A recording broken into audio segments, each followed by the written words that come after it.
Hello, old girl. Sam here, I'm editing this week. Right, okay, let's head up to the console and get ready to edit this week's episode. So, let's check my audio.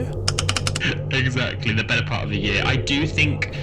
Sounds perfect, sexy as always. And let's check Alasdair's.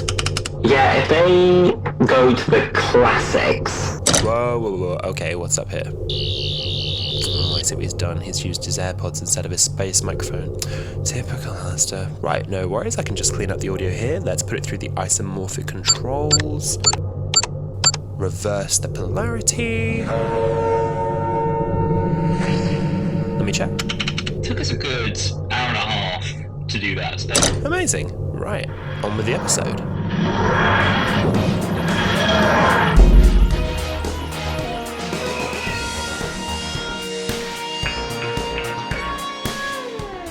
You're right.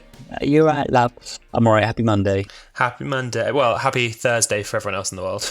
Oh yeah, happy Thursday. Oh, I'd much rather be a Thursday. We'd be one day away from the weekend. Oh, imagine we pretend it is. Pre-kend. I don't think I've ever heard that before, pre-kend. Yeah, the pre-kend. Pre-kend starts at like midday Thursday. Well, you know what? We have quite a fun Thursday ahead of us because us and a few Doctor Who friends are meeting the hosts of Gallifrey Cabaret doing a Doctor Who quiz in London. Yeah. And we will be in attendance of that on Thursday, which I'm very excited for.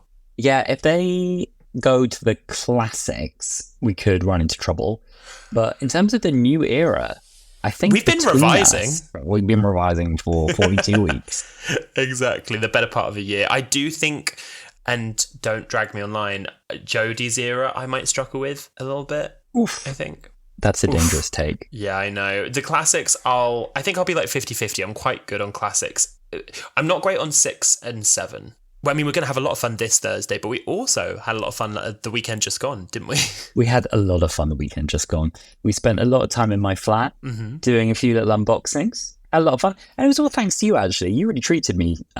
You had let me know quite a while ago that you had some little presents for me on the way. And we had 2 very big boxes to open up. We had the original 9th, 10th Doctor TARDIS playset to unbox and assemble together, which we did. And is that a teaser? Am I meant to say that yet? No, that's you can give a teaser. That's okay. It's not that video's now out to the world, but you're welcome to tease. I'm like, is that confidential information? This is why people listen to Wholala, because you get all the tea. We thought, it's for children. It should have taken, it's a half an hour job. It took us a good hour and a half to do that. So that's going to be quite a bit of trimming down unless you particularly want to see the director's cut of that. Oh my God, I had the TARDIS playset when I was a kid, and there definitely was a point when we were building it that I was like, I'd call in my dad to come help me because I didn't know what I was doing. Daddy, help. Daddy, help. Well, the other thing you surprised me with was a mystery box you found. Yes, no, I'm always looking online to try and find new Doctor Who content. And for anyone who's been keeping up with Doctor Who socials, you'll already know this because you'll have seen the video. But we had a £30 mystery box of Doctor Who merchandise. And I don't want to spoil anything that's in there because you should go see the video. It's live, it's up, it's on our YouTube channel at Wholala Pod. But there were a lot of, I think, fun surprises. I've got one of them with me here today. But there's a lot of fun surprises that I wouldn't quite have expected to be in the mystery box. There was good stuff. You know what? And I think we did a good job. For our first proper venture into extended video content, I think we did ourselves quite proud. My flatmate watched. He said he was thoroughly entertained and he's very non-Doctor Who. He doesn't know a crumb about that show.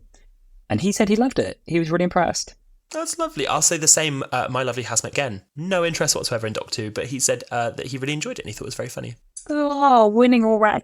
So if you want to be thoroughly entertained, do head to our YouTube channel and you'll pretty much arrive there. Give us a thumbs up. Thumbs downs, anything of that sort, hate comments, we'll cry. Don't do that. Give us some positive You know what? I don't care. It's good for the algorithm. It's engagement. Give us any thoughts you have. I think someone commented and said that we were the people's princess, and I can't say that I agree, but I also won't say I disagree. They did say that. That was a really nice comment already received. I was happy with that. It was very sweet. But yeah, no, definitely go check that out if you have the time. But before you go and check out that video, you have to listen to this because we all need to make sure we're caught up on where Doctor Who is before we get to the 60th anniversary. This was our original plan, was in the early days of Wholala, was simply to talk about every episode one at a time in order. And then we did the maths and realised it would take us about sort of 5 years to get up to speed. And we said maybe we won't do that. So this is kind of what we would have done had we done it in a much, much, much more condensed format. Exactly. We wanted to make sure that anyone who was thinking about maybe jumping back onto Doctor Who, who maybe has dropped off, who used to enjoy it when they were younger, knows what they're doing and they're fully caught up by the time the 60th anniversary rolls around.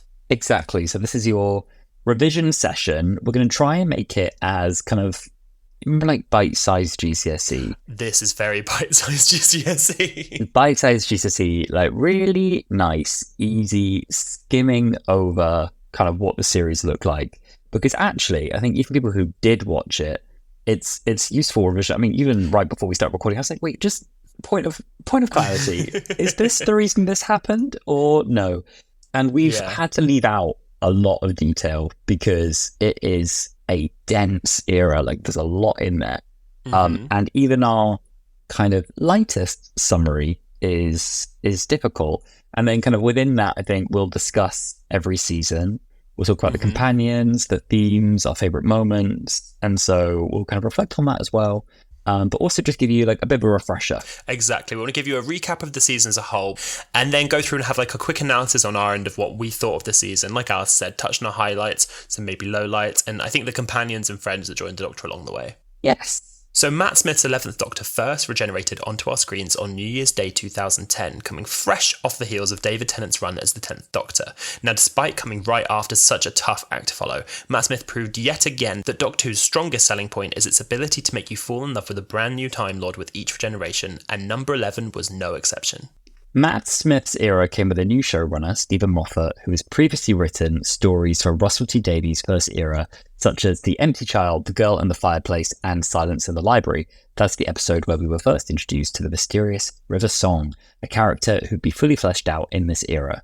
Now, the 11th Doctor led 3 seasons of Doctor Who, along with several specials, including 2013's 50th anniversary celebration, The Day of the Doctor, which saw him team up with the 10th and mysterious War Doctor.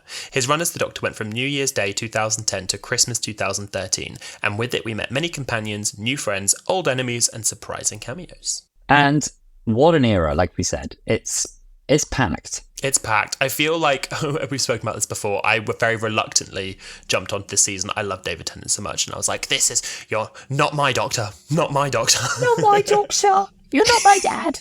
You're not my favourite. But I very quickly did fall in love with Matt Smith, and I think that Series 5, I feel like Doctor Who in his era sort of became quite experimental as it went on, but Series 5 specifically felt like a very good bridge between what Russell was doing and what it became clear Stephen wanted to do with his Doctor. Now, Alasdair, for anyone who hasn't seen Series 5 in a while, or gasp, maybe has never seen it, can you please kick us off with a summary of the season? Yes. So David Tennant's era ended with a series of specials ending in New Year's 2010. And we kick off with Series 5 of Doctor Who. And there was quite a significant transformation at this time. A lot changed in terms of kind of the visual style, the whole tone of the show shifted, the story arcs changed, the cameras got better. The time vortex. So Series 5 of Doctor Who follows the newly regenerated 11th Doctor played by Matt Smith. Amy Pond, played by Karen Gillan, meets the Doctor when she's a young girl after he crashes the TARDIS in her garden. He promises to return for her in a few minutes, but ends up arriving much later in her timeline. In their first adventure together, the Doctor is warned that silence will fall, and after saving the day together, Amy becomes a full-time companion, sometimes joined by her fiancé Rory Williams, played by Arthur Darvill. Alex Kingston returns as River Song, a mysterious woman from the Doctor's past and future, who summons him twice this series. The main story arc follows a pattern of cracks in the universe, which often go unnoticed by the TARDIS crew. These cracks can erase things from existence, which happens to Rory after he dies near a crack, causing Amy to forget him. It's revealed in the series finale that the cracks were caused by the TARDIS exploding in an alternate timeline. During the finale, Rory is revived and the Doctor sacrifices himself to restore the universe, getting erased in the process. On her wedding day, Amy's memories bring him back and the three head off to see the universe together. Oof. Now that was the most basic summary I could muster, because that plotline cannot have worked for me when I was young. I think what really worked is just there's such constant energy and excitement and wibbly wobbliness in this era that it doesn't really matter because you're just kind of like brought along for the ride.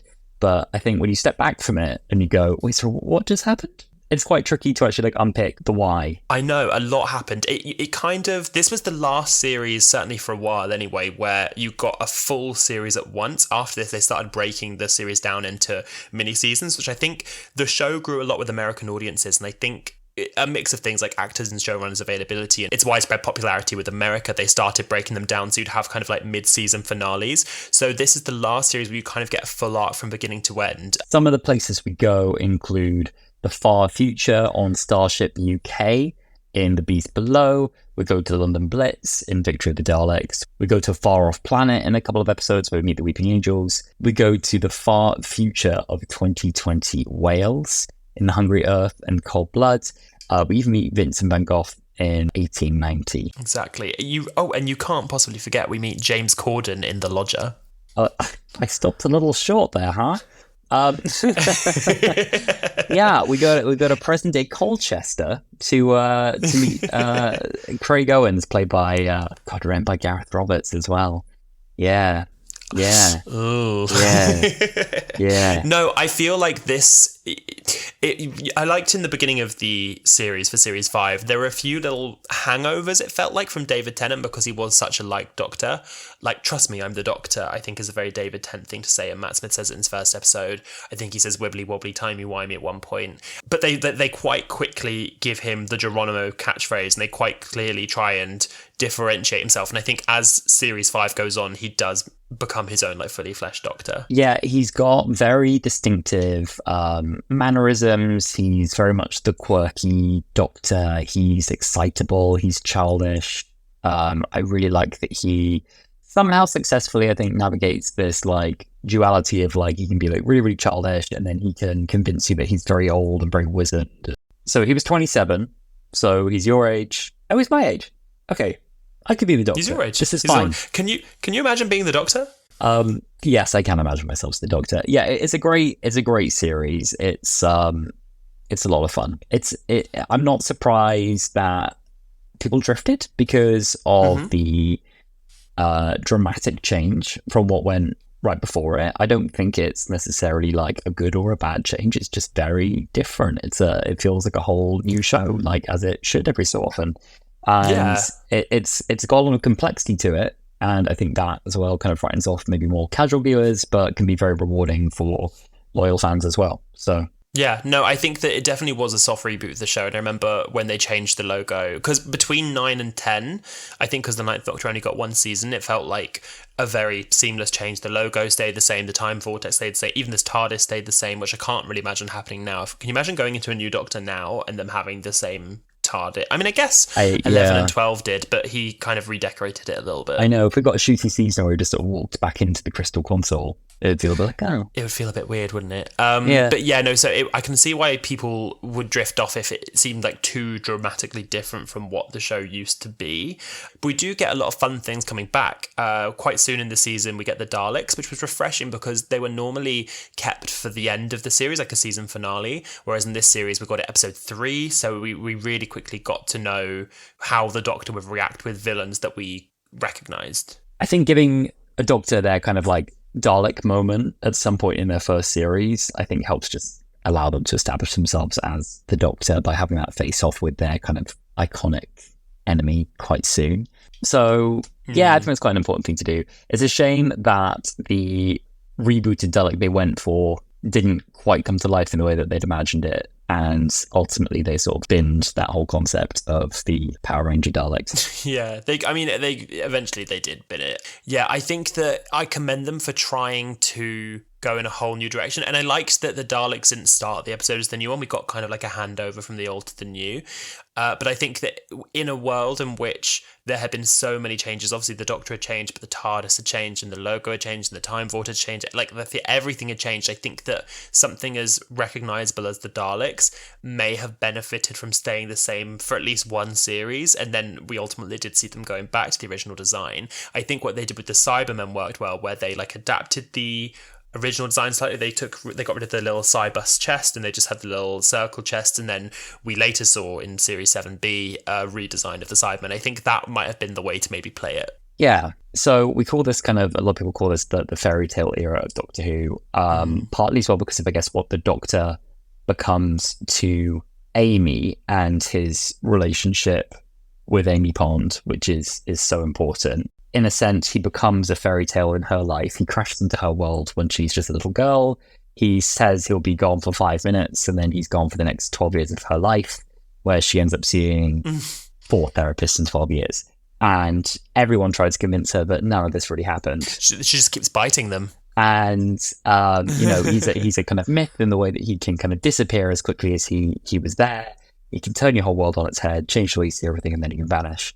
And the kind of dark aspect of that, which kind of continues to come up, I think, all the way through, series 5, 6, 7, is also the way that he kind of doesn't acknowledge the damage that causes. Like, he kind of crashes back in and he does a bit about, and never really apologizes for the amount of trauma he creates for people and kind of how dangerous a man he is. He eventually comes to realize it, and that's kind of for the series 6 arc. Yeah, no, exactly. I think that this is the series where we get to see a lot more of the childishness and the childlike qualities of the 11th Doctor, and I think he's just very excited to be going on adventures with friends. He's got his new TARDIS, he's got his new Sonic, he's got his new companion. He wants to show her the world and show her how amazing things are.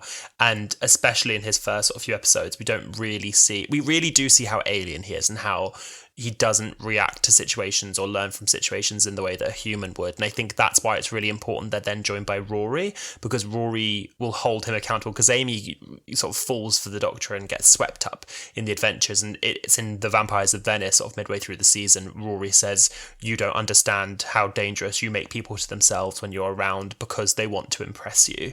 And I think that it's maybe little moments like that then plant the seeds for, like you said, what the arc becomes in series 6, where the Doctor realizes just how dangerous he can be to his friends. Yeah, the Doctor has a bit of a streak for kind of dropping people's lives and then vanishing again, and I think quite enjoying that and not having to stay fixed and not having to be accountable for the consequences of what he does. Yeah, exactly. I mean, it comes up in every sort of arc with every Doctor, but people always say, you're the man that can drop down and then run away and you never have to deal with the consequences. And I think there's a few times in series 5 and in the Doctor's era where he does have to sort of face the consequences of what he does. It's interesting because in the end, he's kind of met with, I guess, the consequences in the end of this series when he's trapped in the Pandorica. He's trapped by an alliance of all of his greatest enemies, and we see Cybermen and Daleks and what other creatures? The Hoiks.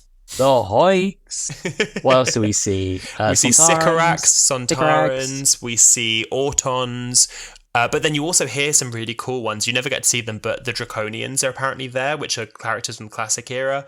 I'd love to see them back in Sheety's era. Apparently the Atraxi are there, the Jadoon are there, the Silurians are there. Yeah. In that case, I guess that's sort of, in a way, meant to be a bit of a warning for him as well, in the sense that he's got so big and powerful and made so many enemies that they're willing to make kind of an impossible alliance against him, people who would never work with each other because they hate the Doctor so much. He kind of gets away with it, though, here, because he's kind of just, he remains his cocky and unhumbled self, and along the way, I mean, no, that's not true. He has to sacrifice himself and his existence in order to reboot the universe. He doesn't expect to survive it. To reboot the universe and close all the cracks, he has to kind of, this is complex, but he flies himself into the sun, effectively. So the Pandorica is like a prison for the Doctor built by all of his enemies, and the light from inside it can revive things or keep things alive, which is why it keeps the Doctor alive all the time. He's in there and it heals Amy. So he flies the Pandorica into an exploding TARDIS, which is exploding at every point in all of history. And the light from the Pandorica is then shown around all of history in every moment, and that's what revives the universe. Yes, okay, fine. But he doesn't expect to survive this process. So he thinks he's gone. He's brought back by, ironically, becoming the perfect fairy tale. He's brought back by Amy's memory of him. So in remembering the Doctor, she makes him exist. Raggedy Man, I remember you, and you are late for my wedding. Yeah, it doesn't super make sense to me. And I'm sure if I went back and did a little bit of a closer reading of it could make a bit more. Yeah, it's super fairy tale. So, yeah, he gets to live a little bit longer. The gang go off on their adventures. It's a very merry ending to Series 5. They kind of wave goodbye to everything. Amy's still in her wedding dress. Rory's on board. Off they hop. One character that doesn't go along with them, who I am glad pops up in this season, is River Song. She pops up, in 2 different storylines in this season. And we still, by the end of Series 5, don't know exactly who she is, but she does give the Doctor a foreshadowing that he'll find out soon. But we know that she's someone from the Doctor's past, but also the Doctor's future. They keep meeting in the wrong order, and she clearly means a lot to him. One thing we do learn in this season is that she's in prison for murdering someone, and we don't know who that person is, which maybe we find out in Series 6. Oh, we might just find out. Would you like a Series 6 summary? Now, these get more challenging the more they go on. So Series 5, we managed to get it down there as short as we could. This one's a little longer. Series 7, it gets worse. So hang on in there if you are new to all of this. Yes, no, Series 6 is a really good series, but like I said earlier, it's the first one that was broken up into 2 parts with a mid-season finale. So for anyone who hasn't seen the series in a while, or maybe hasn't seen it, here's a quick summary of Series 6 of Doctor Who. So Series 6 begins with the 11th Doctor inviting Amy, Rory and River to Utah, where they end up witnessing his death. They watch him get killed by a mysterious figure in an Apollo spacesuit before he can regenerate. But the companions soon find the Doctor alive and well in a diner, discovering the one they saw die is an older version from the future. A new monster, the Silence, is revealed. They're a religious order dedicated to eliminating the Doctor before he can answer the question, one that must, quote, never ever be answered. In the mid-series finale, River Song's true identity is unveiled as Amy and Rory's daughter, raised and indoctrinated by the Silence for the sole purpose of assassinating the Doctor.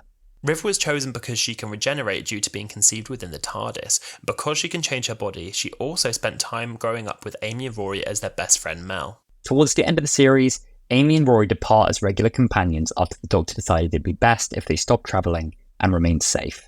The finale revealed that the mysterious figure who killed the Doctor was actually River Song, being forced to murder him by the Silence's spacesuit. However, the Doctor isn't really dead. He's in the Teselecta, a shape-shifting android that looks just like him. Most of the universe is convinced that the Doctor is dead once and for all, and only a handful of individuals, including his companions, know otherwise. At the very end of the series, the oldest question in the universe is spoken. Doctor Who? Doctor Who? Doctor Who? Super corny, super gaggy. End of the season. Man in the box, howling your series title at you. And not only that, but I think, unless I've imagined this, doesn't Matt Smith do a look to camera? Like he's looking it's a fourth wall break. Pans round and looks directly in the barrel of the Doctor, lens. Ooh, and it's Matt Smith looking directly at you. It's very much one of those oh, he said the thing moments. Yeah, it would have been a great hiatus point. Yeah, exactly. It really would. So similar to Series 5, we travel all across the universe within this series. We travel to present day Utah in The Impossible Astronaut on the Day of the Moon. We travel to a pirate ship in The Curse of the Black Spot. We travel to 1940s World War II in Let's Kill Hitler, a creepy hotel in the God Complex, and eventually a timeline where absolutely everything is messed up in The Wedding of River Song. Yes. So if you made it through Series 5, things are getting even more complex. Series 6 is one that I really, really struggled to get my head around. And I had to really go back and learn. And that was as a dedicated Doctor Who fan who'd been really thinking about it. It was really, really hard. And we've left out all sorts there with fixed points in time and all of time happening at once. Charles Dickens comes back. That was the biggest cameo, I think, for me in this entire era, was seeing the actor who played Charles Dickens in the 3rd episode of the revival in the Christopher Eccleston series come back for a cameo as Charles Dickens. That was so gaggy to me when that happened. Yeah, it was super gaggy. But there's great moments in this. This is why I'm saying I think as much as complexity is probably quite intimidating for the more casual viewers, it's also very rewarding for the loyal fans who are willing to kind of unpick, because it creates then so many more interesting theories and offshoots and possibilities, and it's all in there. It's difficult to follow, but credit to Stephen Moffat for, I think, making time travel itself such an interesting feature of the show, I guess. The story in itself is about the flow of time. We just saw the Doctor die on the beach. No, we didn't. That's the Doctor 200 years from now. Does he even know he's dead? Who invited us here? Why is this happening? Does he have to die? What are the rules around that? Does he have to die, or do we just have to think he's dead? It's really that aspect of it is good. I like it. Yeah. No, I agree. I completely agree. I think that there are so many highlights to how time travel is done in Stephen Moffat's era. And I think in Russell T Davies' era, it was a lot more simple, which I think a lot of casual viewers enjoyed, and it's definitely more complex now, but you're completely right that you do get the benefit from having those more complex plots. And I will say, a lot of what mainstream movies and TV shows who deal with these kinds of things today are doing, to my eyes anyway, really relying on the crutches that Stephen Moffat laid out. So all the Marvel movies and DC and things that are going into multiverses and that sort of stuff, I think especially the finale of this series, listen, I can't say whether or not the entirety of the Marvel Cinematic Universe is built off of the Wedding River Song. I'm not going to say it is, I'm not going to say it isn't, but we are getting to see a lot of these, clashing of different worlds, mixing of things that shouldn't mix. Winston Churchill with the Silurians, that's something big for you if you haven't seen Series 6. I think you see a lot of these tropes that seemed huge and big and daunting and confusing at the time being played out in mainstream movies nowadays. What's really cool as well, actually, is that this is still cheap old Doctor Who with a 10p budget. They have barely rolled out the nicer cameras for this one, and so like when Stephen Moffat was sitting and picking up these scripts, they'd been in HD for about 3 episodes by this point. When he took over, they'd done 3 HD episodes ever. And now he's like, you know what I'm going to do? I'm going to make all of time happen at once in one of these episodes. And we're going to have Churchill, we're going to have Silurians, we're going to have cars, on hot air balloons. We're going to have, and so like the scale, we're going to have a steam train going into Area 51. Like some of the stuff. Which is the pyramids. Some of the stuff they went for, like CGI creatures like the Rebel Flesh in that episode. They're like they're like human duplicates. Like they grow out of this kind of goo, and it had such potential to look awful, and it didn't look awful. And I just think there was a lot of ambition in the storytelling and what they wanted to achieve with this. And I think that's very commendable. One thing that I really love from this series, which we didn't even touch on in the recap, is there's an episode called The Doctor's Wife, where the Doctor gets lured to a planet because he gets a calling card from a Time Lord, and he thinks there's another Time Lord out there, and you get to see this man who has lost all of his people suddenly get the hope there might be someone else. Turns out it was a trap, womp womp, but it was a trap because someone wanted to feed off of his TARDIS because there are no other Time Lords left. So the TARDIS gets put into the vessel of a woman called Idris, who's played by the incredible Saran Jones. And it gives this really interesting dynamic where we get to see the Doctor speak to the TARDIS and the TARDIS to the Doctor. And it's used for like some funny gags at points, but towards the end, we really get to see how the relationship between the Doctor and his TARDIS, what it's grown to and how it truly is, and how they'll always be each other's true loves. And I think that was such an amazing episode, written by such an amazing writer as well. It was written by Neil Gaiman, who's gone on to, do Good Omens, did Coraline, and it's such an amazing episode. I watched that one a couple of weeks ago, and it's one of those episodes that actually really fits only in this era of Doctor Who as well. Like, The Doctor's Wife isn't an episode that works, I don't think, in like 9 or 10's eras. It really works well in a Stephen Moffat episode, and actually I think specifically in an 11th Doctor story. It has like enough like whimsy to it that it really suits him very well, and it's got like that brilliant like range of emotion they do very well, I think, at this time as well. You've got like the silliness and the comedy. There's a part where the Doctor and the TARDIS as a human are trying to reach Amy and Rory, who are trapped inside, the physical TARDIS. And the Doctor tells human TARDIS to send a telepathic message to Amy. And she's like, which one? The pretty one? Yep. And then she sends the message to Rory. She's like, hello, pretty one. And we go like from that to like, like 5 minutes later, this like very like heartfelt, tearful goodbye. Don't go. I don't want you to.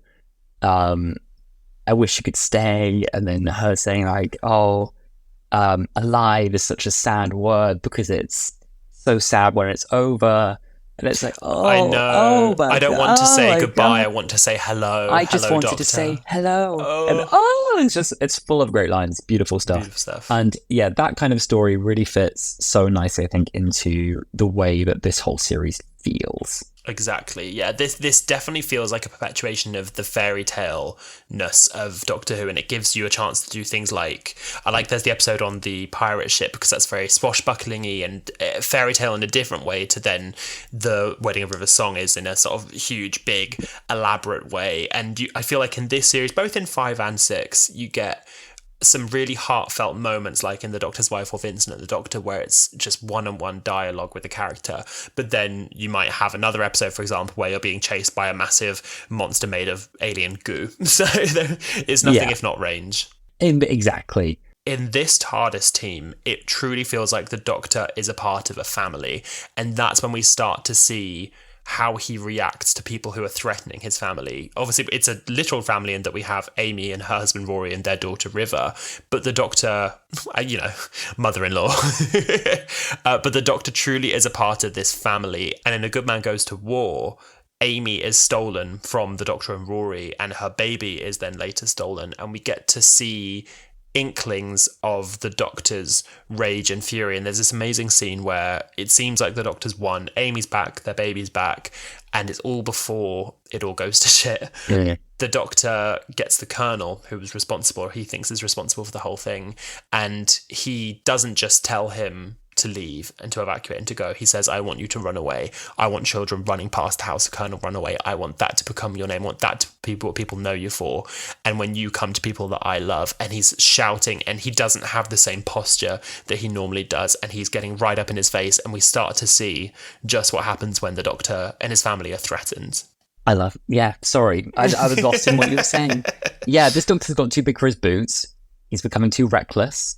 There's a really interesting part in that same episode where there's this sacrifice from this character called Lorna Bucket, and that character remembers meeting the Doctor. And ever since, this didn't happen on screen, but ever since the Doctor met that character, he has been the center of her world, and he does not remember her. It's a bit like he did with Amy. It's meant to, I think, parallel that with Amy, how he just kind of drops in, changes their world, throws it upside down, and vanishes forever. And the Doctor doesn't remember her, and she dies. And it's that kind of recklessness that we see again, which is interesting. It's the cockiness. And it's only towards the end of the series that he begins to realize how dangerous the charm can be. When we see the Doctor again at the very end of the season, in The Wedding of River Song, we get a more mature Doctor who, I think in his time, has had several centuries between stories to kind of reflect on what's happened, and is now willing to accept his death in some way for the greater good of the universe, and is ready to go on and kind of step back into the shadows. And that's an acknowledgement that's made in the very, very final episode is, I got too big, too noisy, time for me to step away again. Exactly. And that's where I think that there are some really great underlying ties between series where right from, in series 5, like we were talking about earlier, Rory warns the Doctor, you don't know how dangerous you are to people when they're around you because they want to impress you. You really do here with Lorna and here with other characters. We as the audience start to see the Doctor's friends outside of his key group of companions. The Paternoster gang are introduced in this series, which are Madame Vastra, Strax von Saren and Jenny Flint, a Victorian handmaid. So we see all of his friends and all the people who he owes debts, and we start to get a bigger picture for just how many people the Doctor touches, and not always for a good reason. I like getting touched for good reasons. I like getting touched for bad ones too. Ew. We do see at the very end of the series in The Doctor, the Widow and the Wardrobe, the Doctor travelling by himself, and I feel like you get almost a fun callback to the Doctor and Donna's relationship, where it's Christmas and he says he has nowhere to go, and she's like, do you not have any friends? Do you not have family? And he says, well, I do, but they all think I'm dead. And she's like, you can't let them think you're dead, it's Christmas. Yeah. And I think that that's where he realises, much as he wants to do what's safest for Amy and Rory, he sends Amy and Rory to a new house, he gets them a house, he sends them back to Earth, and he says, I'm too dangerous. And gets them a new car. He gets them a new car and everything, and he leaves on Earth because they're still breathing, is what he says. Amy's like, why are you doing this? And he says, because you're still breathing. Because what's the alternative? Standing over your grave, over your broken bones. Yeah. Boilers. But I think we do get to see amazingly complex character development where the Doctor has done this for their safety, but he also realises he needs them. He needs to be travelling with someone to stop himself, and also he needs his family in the same way they need them. So when he does go back and, tries to tell them that he's alive, but they already knew, you see that they lay him a table at the Christmas table every single year just in case. And even though he's trying to distance himself from people, once the Doctor is in your life, he will always be in your life, even if he's not there. Yeah, I love it. Now, welcome to Series 7. This is one of my actual favourite trailers. If you want to pause here and go and watch the Series 7 trailer on YouTube, Heavy recommend. Series 7 is described as a series of movies, and actually these episodes got their own movie posters, which was really cool, like cinema posters. Yeah. They're fantastic. They're really great. And they're all squeezed into 45-minute slots. One of the specials is an hour, which I guess is the Christmas one. And the series is split into 2 parts. So people talk about Series 7A and Series 7B. The first half of the series follows the Doctor, who is kind of going around trying to step back into the shadows. So he's deleting himself from the memory of the universe. There's a mini-sode, which is quite funny, which is him like breaking into some kind of data bank and erasing himself. And anyway, all very good. And he's doing this to hide himself from the Silence, who tried to kill him in Series 6. During this time, the Doctor is regularly visiting Amy and Rory, and he also meets their grandfather-in-law, Brian Williams. Yes, so Riversong also returns in the final episode of the first half of the series. This episode involves the Weeping Angels, who end up separating the Doctor from Amy and Rory forever by sending them back in time to a place where the Doctor can never travel. So the overall arc of the series focuses on the significance of the character of Clara Oswald, played by Jenna Coleman. The Doctor encounters 2 versions of Clara, first as Oswin in the Asylum of the Daleks, and then as the governess in the Snowmen, who was actually called Clara Oswin Oswald. Both of these women ended up dying, and the Doctor realises that both incarnations of her were the same woman and believed that there'd be more versions of her somewhere in the universe. So he found and ended up travelling with the original Clara from 2013, determined to solve the mystery of the, quote, impossible girl. So after finding the original Clara and taking her on a few adventures together, the mystery is solved in the final episode of the series. The Doctor and friends are lured to the Doctor's tomb, his own TARDIS from the future. This is where he'll eventually lie when he's dead. Riversong appears as an apparition to Clara, can't remember why, and the Doctor and friends are forced to answer the question, Doctor Who, to open the door to the tomb.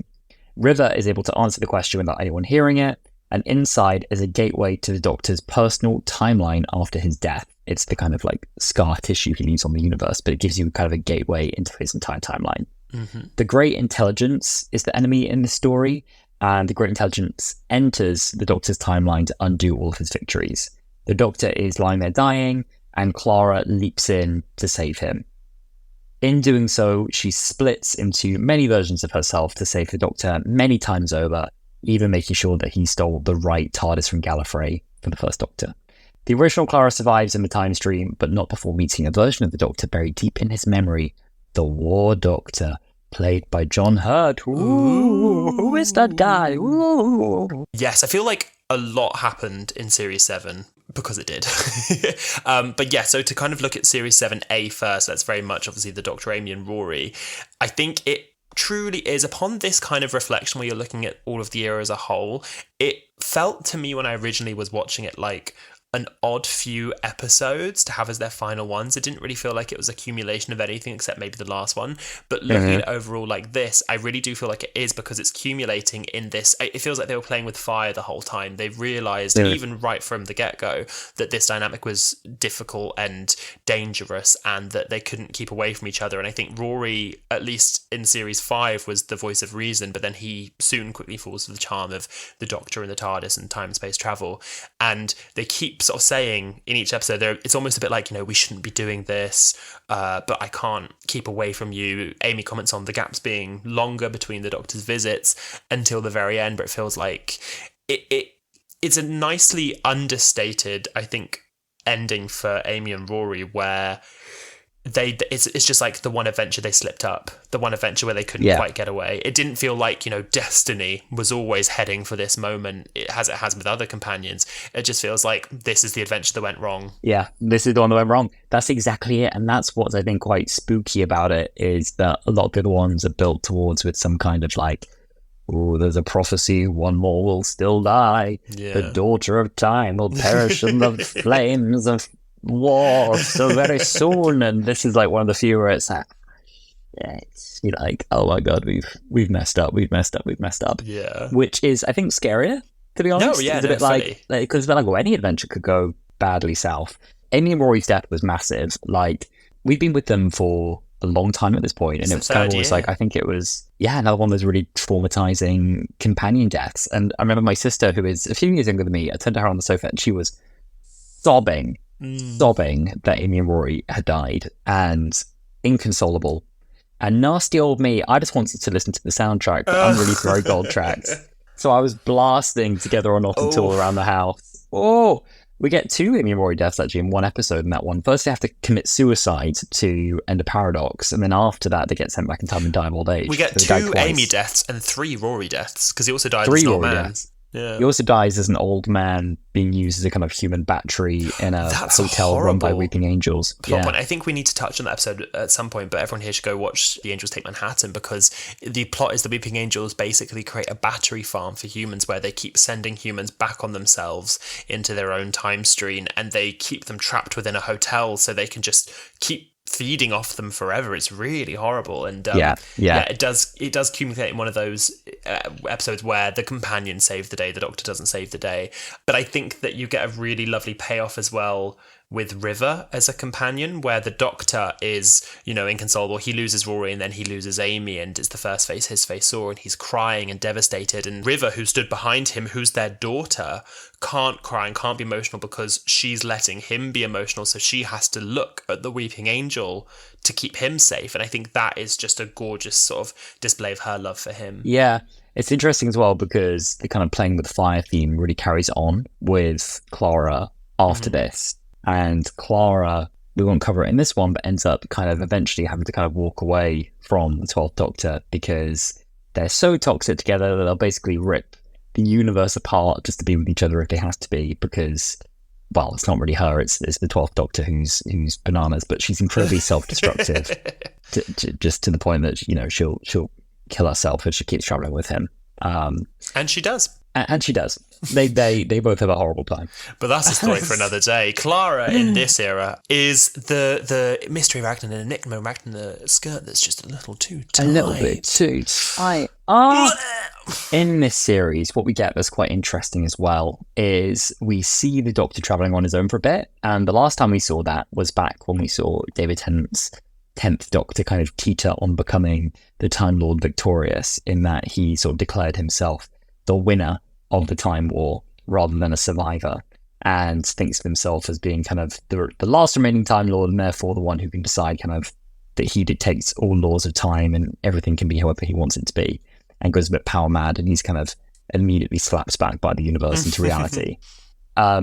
This starts to happen again with this one because Amy's kind of shocked in the episode A Town Called Mercy. They go back to kind of the Old West, and the Doctor is willing to sacrifice this alien that's being hunted because it will save the rest of the town folk, rather than kind of look for some kind of like third solution. And that really shocks Amy, who says, see, look, this is what happens to you when you travel on your own for too long. And he says, no, actually, it's my mercy that gets people killed. When I'm merciful and I try and help people like the Master, that's when people die. So there's a really interesting discussion that kind of happens there. He's become very dark, and yeah, he's lost that kind of, like Donna says in series 4, he's lost that human who holds him back and tells him when it's time to stop. That's a really, really good way of putting it. And I think that it's interesting then when he's presented with Clara, because I think Amy and Rory both hold him accountable, and River also holds him accountable. In Series 7B, we see that to him, anyway, to the 11th Doctor, his time with River's over. And to your comment earlier about River not being sure why she's in the finale, this is the River post-Series 4. So this is after she's been saved in the library from Series 4. See, this is why people who love David Tennant episodes need to keep watching, because the story keeps going. And so this is the River that's been saved in the library, and she has this sort of mental palace that she can call the Doctor's friends to in like a virtual dream state. And she links herself to Clara, so Clara is the only one who can see him, and she's sort of advising Clara what to do. And there's a really lovely scene at the end where she's trying to talk to the Doctor, and the Doctor can't, at least to her eyes, see her, and she goes to slap him senselessly. He stops her, and she's like, how can you see me? I'm not even real. And he's like, I can always see you. And you get a tender little kiss, and this is where it's a really lovely scene, because in all of the Doctor and River's relationship, they have been missing each other and going in different directions, and it feels like this is the one time where they're both seeing each other at the right time. It's the end of her timeline, it's the end of his, and they get one final goodbye, and it's a really lovely sort of close to her character, who maybe we see once more in another series, which we couldn't possibly say in this episode.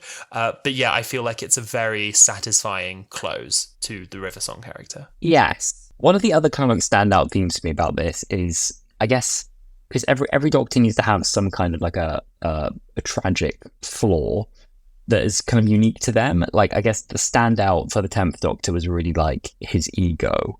And the 9th Doctor's was that he'd become quite violent, and it was his like post-war rage, I think. Yeah, like he was just kind of like furious and pointing guns at things in the end. Yeah. And he needed Rose to soften him up again. For the 11th Doctor, I think one of those flaws is like we kind of touched on, he wants to kind of dash from one thing to the next. He thinks he's kind of catching everything before it flickers and fades, and he's kind of just running to things. He claims he's not running away from things. Like, I'm running to things. I'm trying to see things before they're gone. I'm not running away from anything. But he is running from things. He's trying to kind of escape accountability. He doesn't want to hang around too long. He doesn't want to get too invested in things. He doesn't want responsibilities. The Power of Three is an episode that touches on this, because the Doctor has to spend time on Earth just waiting with Amy and Rory, and he really resists that, and he hates doing that. And by the end of his run in the Time of the Doctor, which we'll get to, he has to wait for a very, very, very, very long time and finally learns how to do that. Mm-hmm. I do think a big sort of theme, especially for this series, is accountability. And even in the first episode in Asylum of the Daleks, Oswald, who is Clara, tells the Doctor that the reason the Daleks keep getting more powerful and keep growing and keep getting more threatening and killing more people is because they're just trying to match him. They're just trying to sort of keep up with him. And he sort of realises that the bigger he gets, the more dangerous they get. So I think this is really a series where he starts to learn accountability, which you kind of see in The Snowman, where he tries to keep himself away, and he does try and, mourn and keep himself to himself, but he just can't keep away. He can't keep away from them. He can't handle it. He hasn't quite learned yet that there's an in-between that isn't having a god complex and also isn't like just living and sulking on a cloud, tucked away from everything. There's a middle ground, which is, he eventually realizes through the 12th Doctor's arc, is just passing through, helping where I can. I'm just a traveller. I'm not a good guy. I'm not a bad guy. I'm just doing my best. Yeah. And that's eventually where he arrives. Spoilers. Sorry to ruin the whole kind of like 2-series arc for you, but that's where he ends up. Yeah. Which is interesting. One last, I guess, thing for this Doctor is, I think it ties back to the fairy tale thing again. This Doctor, we've heard many a time, often from River, hates endings. He really hates endings. So much so that when Amy is reading a book in The Angels Take Manhattan, he rips out the last page because he just doesn't agree with endings. And one person on Reddit kind of did this great write-up and this great kind of theorization around that, is because like that's one of his darkest fears, is because he sees himself as such a fairy tale and as such this kind of like epic myth. He never really wants his own story to ever end, and so he doesn't really agree with that kind of ending, and he kind of rips that out. And so that's something that he, I think, also has to kind of come to terms with, because every time he's lost kind of an Amy or Rory before in any given situation, it's not final. There's some workaround every time. There's an episode, I think it's in this series, The Girl Who Waited, I think it's in this series, they accidentally leave Amy behind, and she ages 40 years on her own fighting robots without the Doctor and Rory. They accidentally abandoned her. And the get around is to save the younger Amy and kill the older Amy by locking her out of the TARDIS when they leave. And there's always an out. And I don't think anyone remembers that happened, because as soon as they leave, she never existed and it's done. And he knows that that's the out. So even though it kind of kills him to do it, he does it. And he kills that old Amy. But no one remembers it happened. No, it's really interesting you say that, because going into the final 2 specials, there was a bit of go around as to how many regenerations the Doctor had. We all know the Doctor could have 13 incarnations, and this is the 11th Doctor. And they kind of add the new Doctor of the War Doctor, which we'll go into a quick recap of in a minute. And they also touch on the fact that David Tennant had already regenerated. He just siphoned off the excess energy to keep his face, like you said about the Doctor's ego and vanity. And so the 11th Doctor, he knew going into his era that he was the final Doctor, and it felt like until the very last episode, they didn't say that. And I think the main reason was they didn't know they were going to do the War Doctor storyline. But that is quite a good way of saying that he really was aware of it his whole time, because this Doctor really does just hate endings, and maybe always in the back of his mind he's aware that his story has to end with him. There is no second chance, there is no further regeneration, and so every action he actually does throughout his era is with that in the back of his mind. Yes, and I think helps add a bit of colour to this next part. But on now to the Day of the Doctor and the Time of the Doctor, the very final stories for Matt Smith. Exactly. Now, the Day of the Doctor revisits the Time War as the 50th anniversary special, where the Doctor destroys the Daleks and Time Lords alike to end the Time War. But this time, with the help of his previous incarnation, especially the 10th Doctor, which was lovely seeing Matt Smith and David Tennant together, and the War Doctor, played by John Hurt, he ends up saving Gallifrey instead of burning it, but is unsure where in the universe the planet has ended up. In his final adventure, the Doctor and Clara are called to a town called Christmas on the planet Trenzalore, where he vows to remain and protect its citizens from the oncoming hordes of his enemies. They're responding to a message from an ominous crack that has come back to haunt him. We learn that Gallifrey is on the other side of the crack and broadcasting a question. Doctor Who? Doctor Who?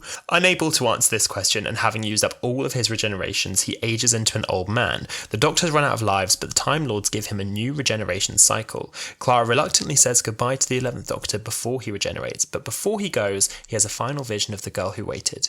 Amy Pond walks towards him saying, "Raggedy Man, good night." Nice. Isn't that nice? It is nice.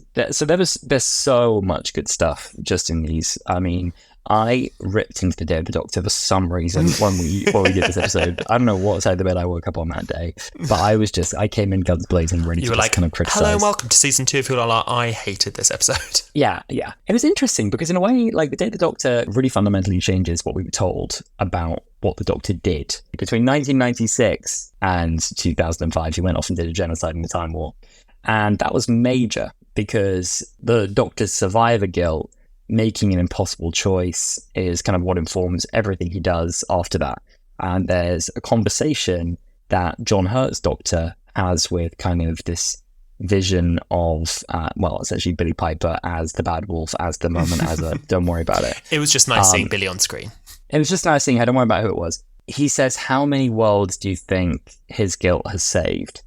And essentially says, like, maybe I should do this. Because look, like, those guys over there, and he's watching kind of the 10th and 11th Doctors dance around. He's like, I don't know who those guys are, but clearly they know what they're doing.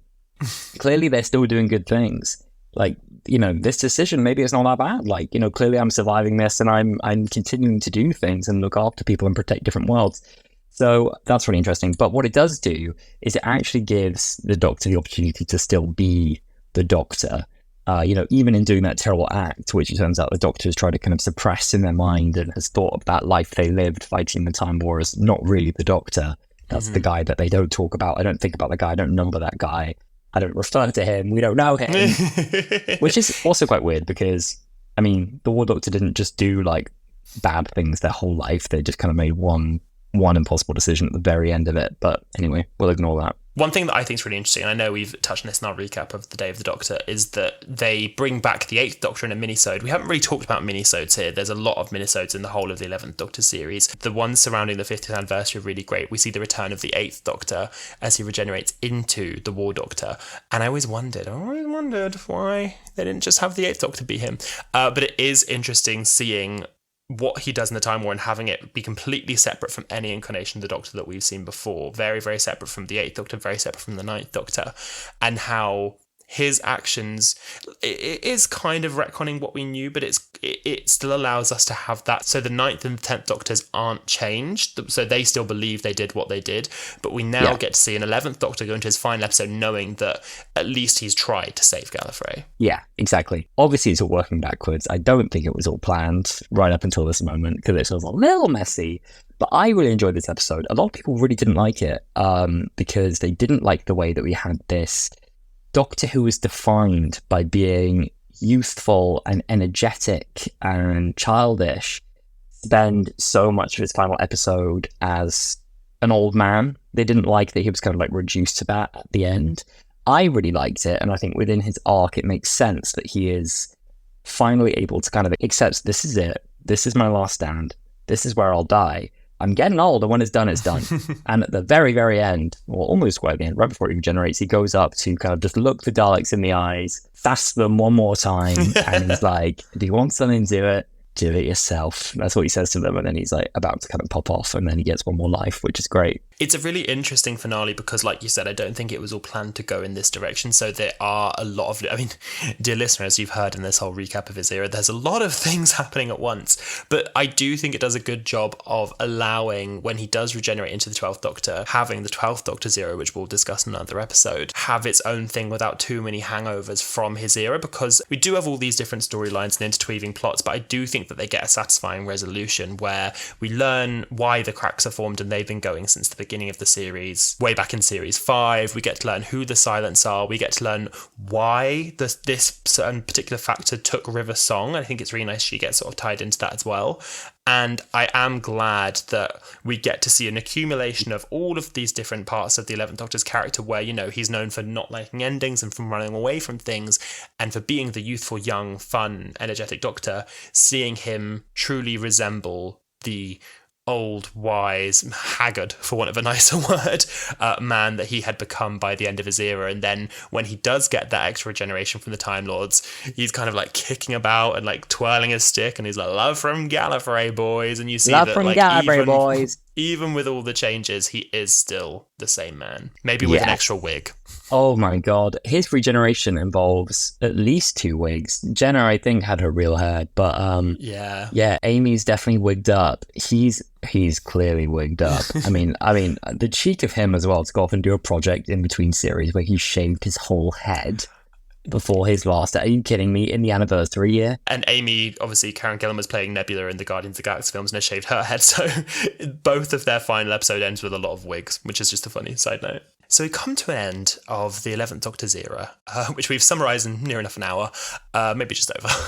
And I think that the big takeaway for me from it is what Matt Smith's performance of the 11th Doctor and how it's written by Stephen Moffat gives us as who the Doctor is at this stage in his life. And I think that it's really important we get to see the childlikeness of the Doctor, we get to see the anger of the Doctor, but the big takeaway that I get from this is the realizations that the Doctor has while he is going through his 11th era. He realizes that the bigger he gets, the bigger his enemies grow to match him. He realizes that he's gotten too big, so he has to fake his own death and delete himself from every database in the universe. But I think that he also really, truly realizes here that not only his enemies, but he can really affect his companions, and he puts them in harm's way and is scared of them dying. And so even when he tries to separate himself from his companions, he still needs them though, and they keep finding their way to each other. And I think with Amy and Rory, that's, like we said earlier, you really do see, you know, just the one adventure that went wrong and it can all go shattering down. It can all go pretty tits up pretty quick. It can all go pretty tits up pretty quick. And I think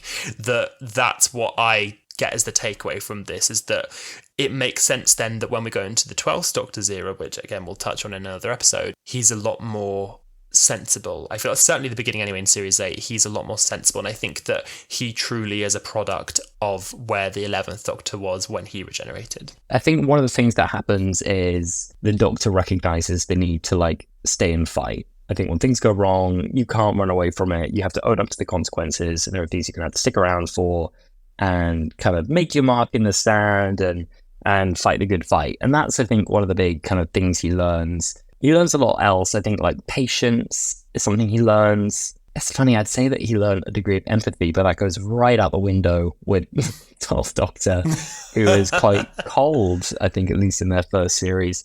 So, yeah, I mean, there was so much we got in this era. I mean, I don't even know where to start, really. From like the beginning and end, it's such a transformation, like where it started, where it ended. I mean, like visually is fascinating. I mean, I remember there were so many points where I actually could like see like, whoa, like cameras just leveled up, and like series 4 to 5, like, whoa, that changed.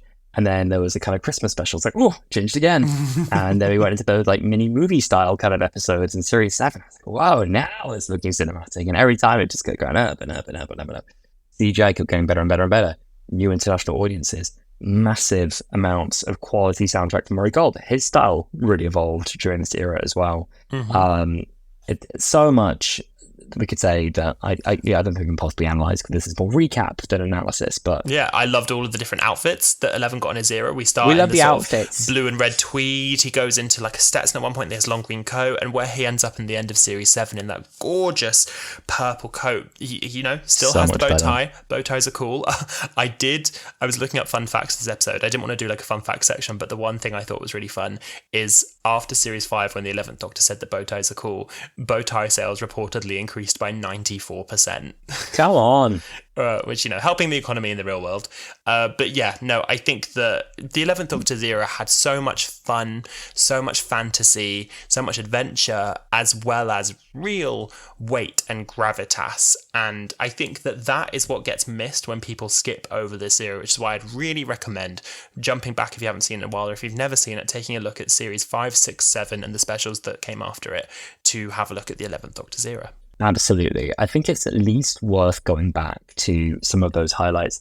I can name maybe a few of my recommendations and personal favourites. Ooh, if let's you do will, that. Let's give rather than you worrying recommendations. about kind of going to objective bests. And we'd love to know what you think about some of these as well. Maybe on this little kind of watch list we've got. One of my absolute faves that is very controversial that I've mentioned is Asylum of the Daleks. I really, really like this adventure. I've come back to it more recently. I think it holds up super well. Journey to the Centre of the TARDIS is another one of my favourites. I love when we get to see more of all the winding corridors, the swimming pool, the library.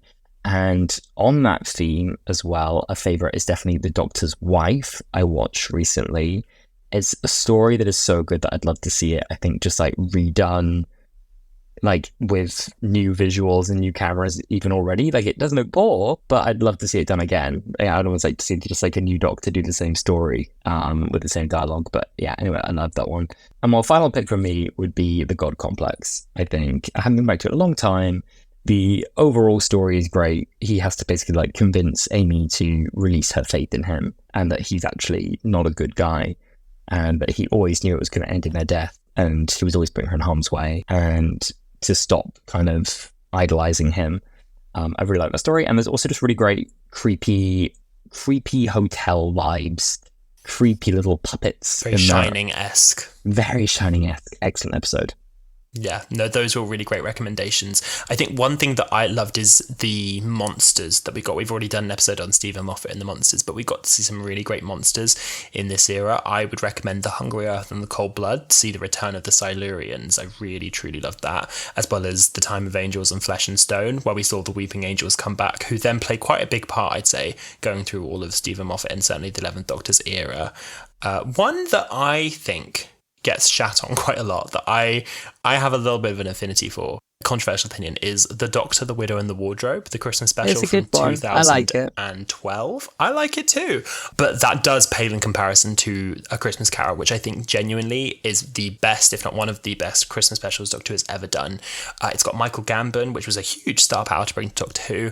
Amazing visuals, really fun story, and I think that is definitely one that, if you've not seen it, you should go and watch. I would agree, and I think actually that one's got one of my favourite ever cold opens of a Doctor episode ever. Really, really good when the spaceship comes crashing in. But as Alistair said, we do want to hear from you. Please let us know what are some of your favourite episodes of the 11th Doctor's era. Now, in the last episode of Wholala, we did ask for a little call out for what you guys thought of Matt Smith's era, and we had this really fun little voice note sent over from Solomon Talks About Films on Instagram. Matt Smith's run as the Doctor is probably my first fully formed era in my life. I watched David Tennant's right to the very from the very end, from the end of series 4, totally confused at what's going on, who's Davros, who's Rose, why is he trying to find us, Rose, who is she, to Matt Smith is when I was fully submerged in Who, and from beginning to end, from I think I was 7 in 2010. I remember 11th hour beginning. I had popcorn on the sofa, sitting on the sofa munching on popcorn, and I remember bugging my mum and dad for about 6 years to eat fish fingers and custard. Come on, Doctor eats it. It must be good. Must be healthy. The Doctor eats fish fingers and custard. I need it, please. And I tried it. It weren't bad. It's really fun to hear what you were saying about this, Solomon, because Alasdair and I both come from this from the perspective of someone who joined at the beginning of Russell's era. So we tend to forget when people don't know exactly what's gone on in Russell's era with David Tennant and Chris Eccleston. We just assume that it's second nature, you'll know. So it's really interesting hearing you talk about how you joined right at the end of David Tennant's era. So we're confused about what was happening in his era. And so the soft reboot for you was an actual really good jumping on point where you could fully envelop yourself in the story. And I think that that's something that me and Alasdair can sometimes forget because we've just been watching the show for so long. We're old. We're old. Very old. Very, very old. It feels like it now. But it's really fun. I'm Matt Smith aged now. I'm 11th Doctor aged. It's not good. Exactly. You could be in Doctor Who if you wanted. But yes, it's really interesting hearing what Doctor Who did to draw you, and especially the fish fingers and custard, which I think we've kind of understated just how big of a thing that was. The Tumblr era really grew up around this time, and bow ties are cool, fish fingers and custard.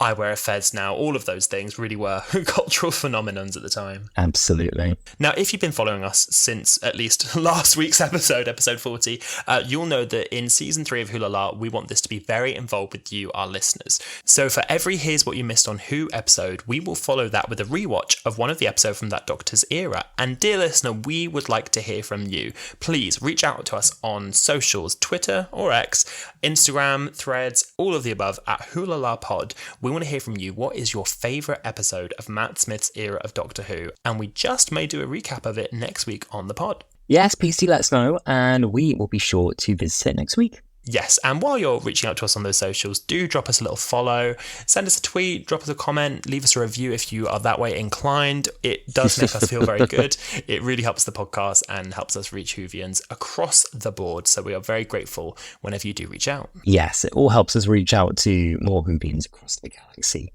And we love speaking into their ears as well as yours. Exactly. So make sure you let us know which is your favourite episode, and we will see you next week. We'll be rewatching one of the 11th Doctor's era of Doctor Who. We'll see you then. Bye.